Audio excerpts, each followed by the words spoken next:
Hi friends, SPM క్రియేషన్స్కి స్వాగతం.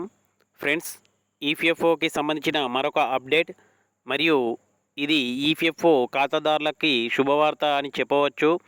Friends, ఇలాంటి ఈపీఎఫ్ఓకి సంబంధించిన అప్డేట్స్ మరియు సలహాలు సూచనల కోసం మన ఛానల్ను సబ్స్క్రైబ్ చేసి లైక్ చేస్తూ కామెంట్ చేయగలరు, అలాగే షేర్ చేయగలరు.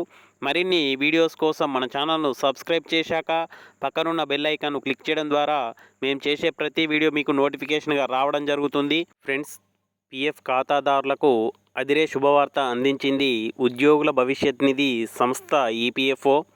2023-24 ఆర్థిక ఏడాదికి గాను ఈపీఎఫ్ డిపాజిట్లపై వడ్డీ రేటును ఖరారు చేసింది సిబిటి. గత ఏడాదితో పోలిస్తే ఈసారి వడ్డీ రేటు స్వల్పంగా పెరిగింది. ఈ మేరకు ఈపీఎఫ్ఓ వర్గాలైతే వెల్లడించాయి. పిఎఫ్ ఖాతాదారులకు good news. Employees provident fund organisation అకౌంట్లో ఉన్న బ్యాలెన్స్పై వడ్డీ రేటు ఖరారైంది. 2023-24 ఆర్థిక సంవత్సరానికి గాను వడ్డీ రేటును ఖరారు చేశారు. శనివారం జరిగిన సెంట్రల్ బోర్డ్ ఆఫ్ ట్రస్టీస్ సమావేశంలో ఈ నిర్ణయం తీసుకున్నట్లు ఈపీఎఫ్ఓ వర్గాలు వెల్లడించాయి. ఈ ఏడాది ఈపీఎఫ్ ఖాతాల్లోని నిల్వలపై వడ్డీ రేటు 8.25% ఖరారు చేసినట్లు తెలిపారు. గత 3 ఏళ్లలో ఇదే అత్యధికం కావడం గమనార్హం. గతేడాది వడ్డీ రేటుతో పోలిస్తే స్వల్పంగా పెరిగింది. Central board of trustees CBT నిర్ణయాన్ని కేంద్ర ఆర్థిక శాఖకు పంపనున్నారు. ప్రభుత్వం నుంచి ఆమోదం లభించిన తర్వాత పెంచిన వడ్డీ రేటును ఈపీఎఫ్ఓ అధికారికంగా నోటిఫై చేయనుంది.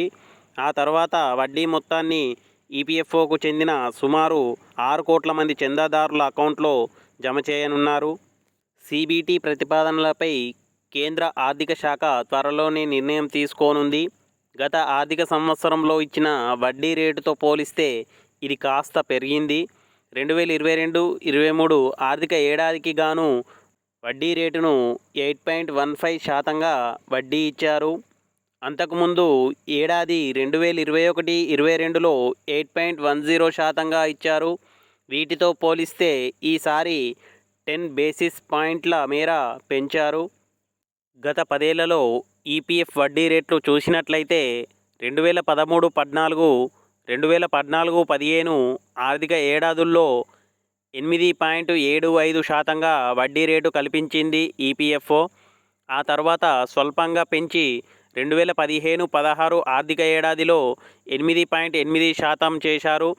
అయితే తర్వాత ఏడాది 15 బేసిస్ పాయింట్ల మేర కోత పెట్టింది ఈపీఎఫ్ఓ. 2016-17లో 8.65%గా ఇచ్చారు. ఆ తరువాత ఏడాది మరింత తగ్గి 2017-18లో 8.55% ఇచ్చారు.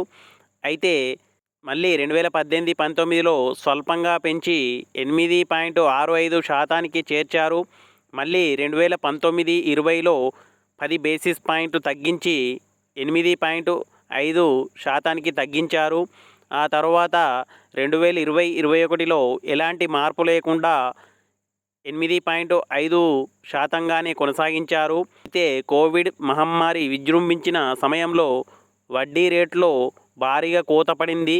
ఏకంగా 40 బేసిస్ పాయింట్ల మేర తగ్గించి 2021-22లో 8.1%గా వడ్డీ ఇచ్చారు. గతేడాది దానిని స్వల్పంగా పెంచుతూ 8.15%కి చేర్చారు. ఈ ఏడాది సిబిటి 10 బేసిస్ పాయింట్లు పెంచుతూ 8.25%గా ఖరారు చేసింది. ఫ్రెండ్స్, చూశారు కదా ఈపీఎఫ్ఓకి సంబంధించిన అప్డేట్స్. ఫ్రెండ్స్, ఇలాంటి అప్డేట్స్ మరియు ఈపీఎఫ్ఓకి సంబంధించిన సలహాలు సూచనల కోసం మన ఛానల్ను సబ్స్క్రైబ్ చేసి లైక్ చేస్తూ కామెంట్ చేయగలరు, అలాగే షేర్ చేయగలరు. మరిన్ని వీడియోస్ కోసం మన ఛానల్ను సబ్స్క్రైబ్ చేశాక పక్కనున్న బెల్ ఐకాన్ను క్లిక్ చేయడం ద్వారా మేము చేసే ప్రతి వీడియో మీకు నోటిఫికేషన్గా రావడం జరుగుతుంది. ఫ్రెండ్స్, ఎవరైనా మన ఛానల్ని కొత్తగా చూస్తున్నట్లయితే మన ఛానల్ను సబ్స్క్రైబ్ చేసి పక్కనున్న జాయిన్ బటన్పై క్లిక్ చేస్తూ మెంబర్షిప్ తీసుకోవడం వల్ల మేము చేసే వీడియోస్ మరియు మీకు యూట్యూబ్కి సంబంధించిన అప్డేట్స్ మరియు సలహాలు సూచనలు ఫ్రీగా ఇవ్వడం అయితే జరుగుతుంది. Thank you friends, thanks for watching. Thank you.